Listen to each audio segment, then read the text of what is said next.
And I would like to call Mr. Firmin Lotambo Nkake, Deputy Director General of UCPPP, Public-Private Partnership, sorry for the 3P, and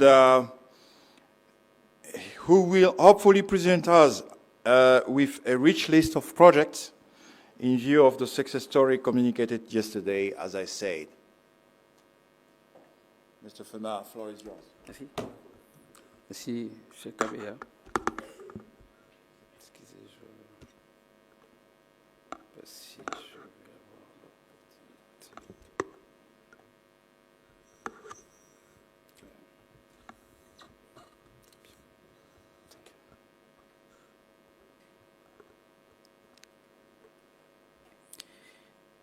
Excellence, Madame la Première ministre, chef du gouvernement, Excellence, Monsieur le Vice-Premier ministre du Plan et de la Coordination de l'aide au développement, Mesdames et Messieurs les investisseurs, distingués invités à vos titres et qualités.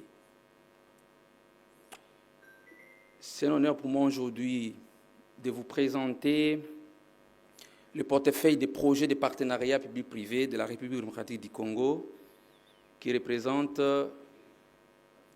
l'ensemble de projets identifiés comme potentiels à être structurés dans le cadre de partenariats public-privé.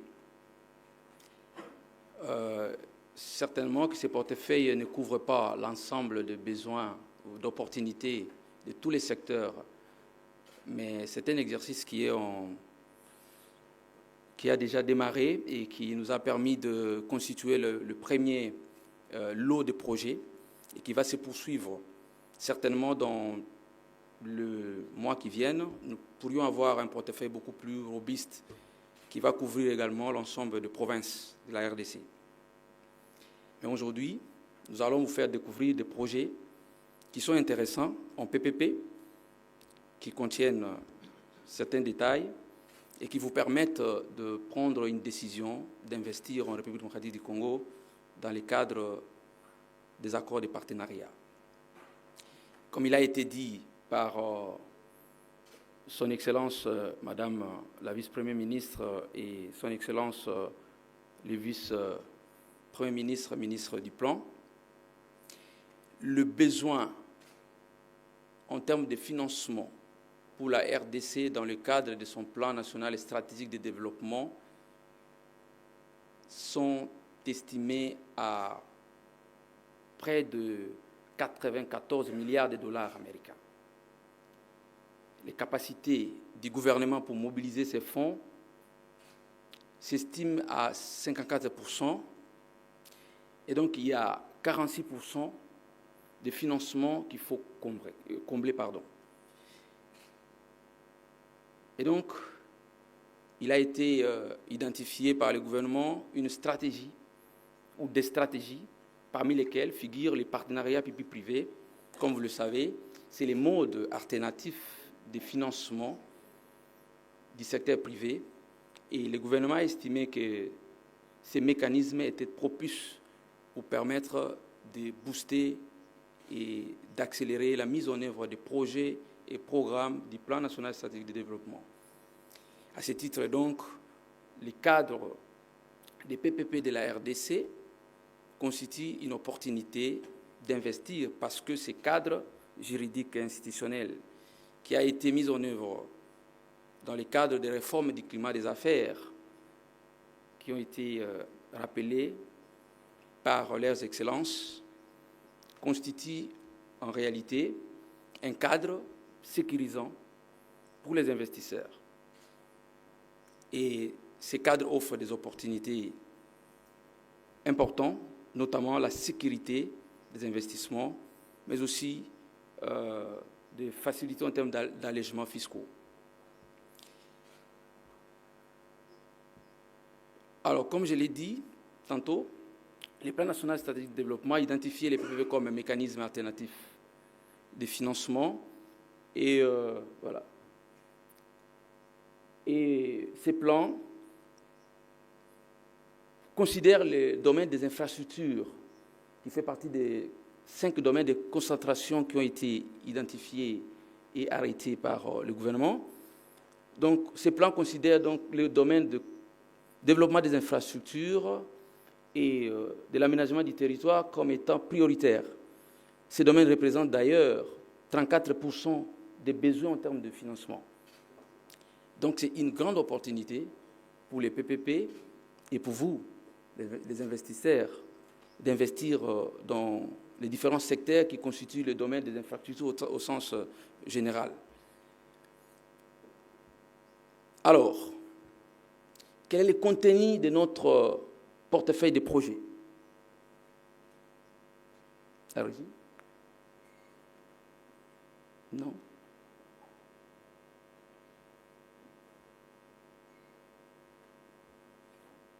Il y a le diagramme qu'il faut afficher.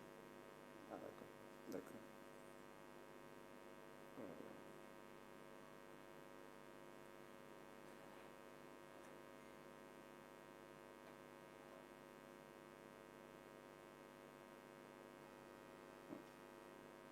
Sorry. Okay.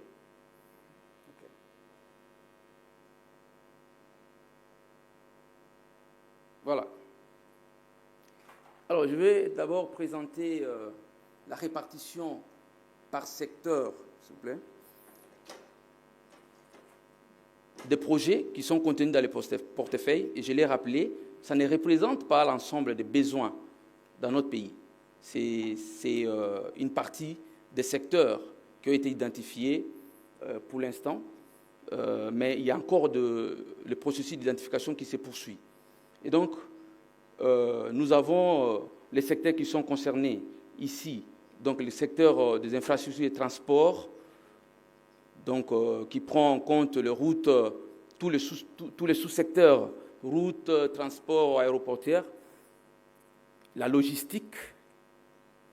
Il y a également le secteur de l'environnement, de l'agriculture, pêche et élevage, tourisme, le secteur des télécommunications et numériques, le secteur de l'énergie, de la santé et du commerce transfrontalier. En termes de répartition, vous pouvez les remarquer, le secteur des infrastructures et des transports représente 39% en termes de besoins, en termes de projets qui sont identifiés à ce jour et validés comme des projets potentiels à être réalisés dans le cadre de partenariats public-privé. Et en deuxième position, il y a les secteurs de télécommunications et du numérique qui représentent 22% des projets.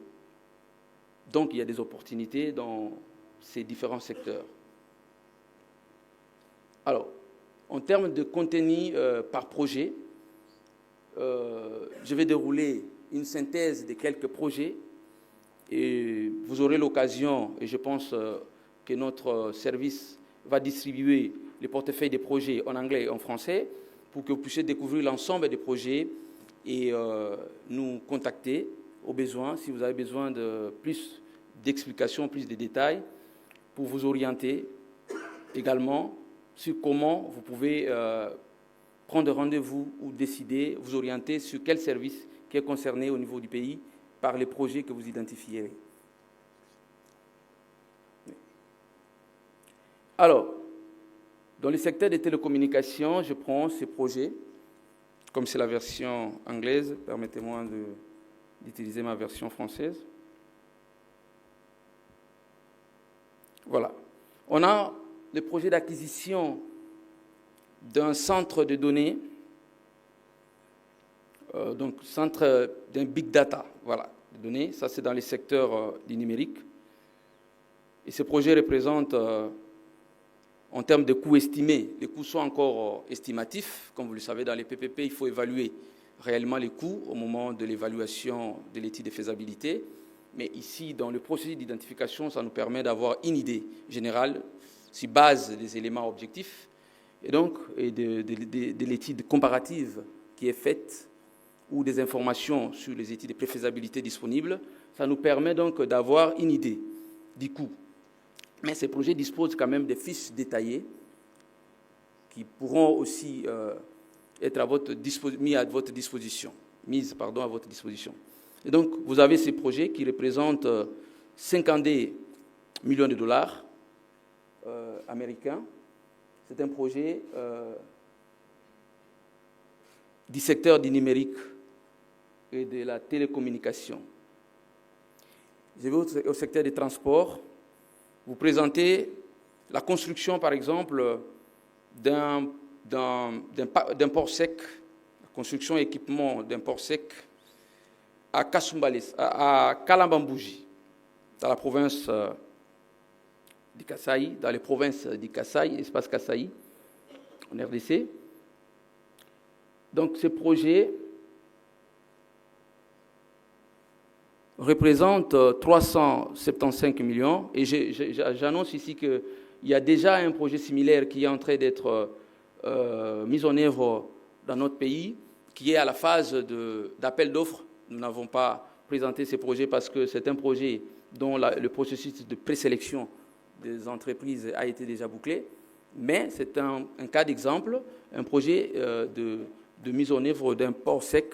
La construction d'un port sec, c'est un choix stratégique qui est motivé avant tout par la situation géostratégique de cette zone, et donc notamment en rapport avec les enjeux de développement et de l'émergence du pays. Et donc cette contrée dispose d'un potentiel qui permettra normalement de consolider la croissance et l'inclusivité et également de favoriser les commerces extérieurs, d'accroître la compétitivité dans ces secteurs, dans cette contrée. Et donc, c'est un projet qui est identifié, validé par l'ICPPP et qui constitue une opportunité dans le secteur d'infrastructure et logistique.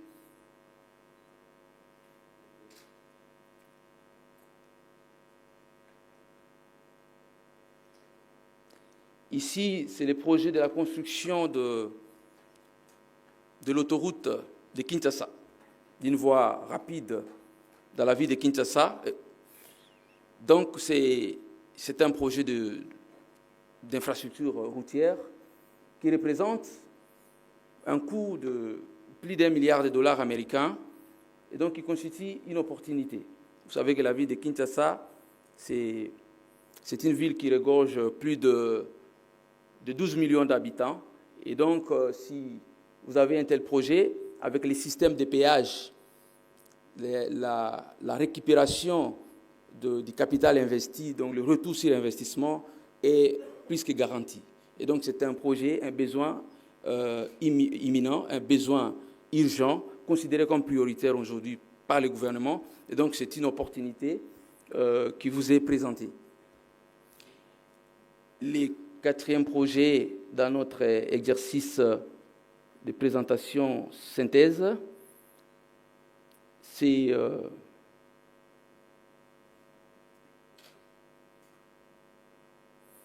le développement du BRT de Kinshasa. J'espère que ça suit là-bas en anglais. Le développement du BRT. Les BRT, pour ceux qui connaissent, en français, c'est les bus à haut niveau de service. Donc, vous en connaissez mieux que moi d'ailleurs. Et ces projets, c'est un projet de transport urbain, la mobilité urbaine dans la ville de Kinshasa. Ça vise donc à résoudre les problèmes de mobilité. Et ce système de BRT a été identifié par le document de planification de la ville de Kinshasa. C'est un projet qui dispose, c'est un très bon projet, parce que c'est un projet qui dispose d'une étude de préfaisabilité qui a été menée par le cabinet CPCS, c'est un cabinet international, un cabinet canadien, et qui a proposé, qui a fait une évaluation préalable et qui a proposé des modalités d'exécution en PPP. Il y a deux contrats spécialement, des types de modèles qui sont proposés. Les projets disposent même des modèles financiers. C'est un projet intéressant, un projet d'infrastructure qui est capable d'apporter des réponses à la question du transport urbain au niveau de la ville de Kinshasa et de résoudre la difficulté de mobilité. Je vous invite vraiment à vous approprier, à découvrir ces projets en détail. Nous disposons déjà de ces études de préfaisabilité ici, même du modèle financier. Et donc, nous pouvons vous partager tous ces éléments pour que vous puissiez découvrir davantage.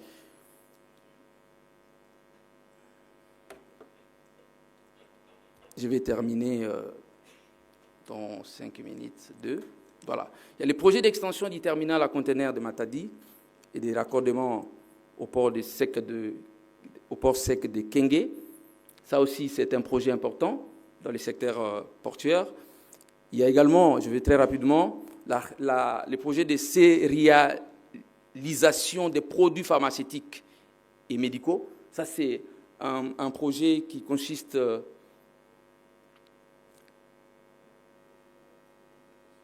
Voilà, ça c'est un projet de certification des médicaments.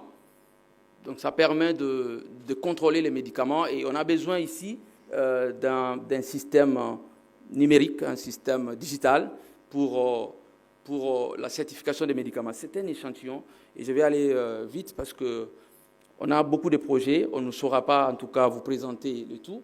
Je vais juste demander à la régie de présenter les portefeuilles. Je passe juste en revue en 1 minute et puis je vais clôturer. Mais je réponds quand même à la question que j'anticipe à une question. Si aujourd'hui vous choisissez un projet, mais quel est le process pour la contractualisation d'un contrat de PPP? Vous avez des étapes qui sont affichées pour l'investisseur. Vous avez la phase de l'évaluation du projet et de sa validation au niveau de l'unité des conseils de coordination des partenariats publics-privés, donc l'ICPPP. L'évaluation s'est faite par une étude de faisabilité.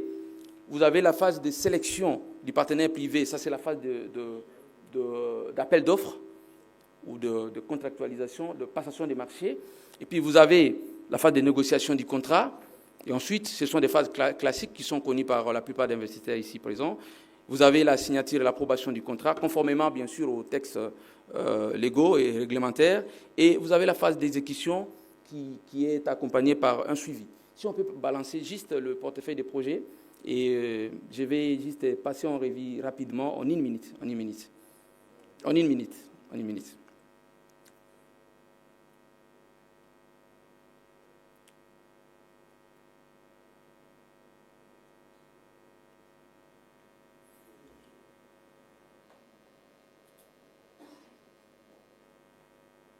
Voilà. Voilà à quoi ressemble notre portefeuille de projets. Non, c'est pas ça. Bon, si vous n'en avez pas, vous le... Malheureusement, la régie n'a pas pu enregistrer le portefeuille de projet, mais nous espérons que nos services vont distribuer la version papier de ce portefeuille de projet. Mais nous avons également la version dans le stand, bien sûr. Vous pouvez après cette présentation, après la cérémonie, on peut se retrouver dans notre stand pour vous présenter, vous distribuer les portefeuilles des projets qui représentent l'ensemble des secteurs. Il y a au total 25 projets, c'est beaucoup. Et donc, nous vous attendons. Bienvenue dans notre stand et je vous remercie pour votre attention.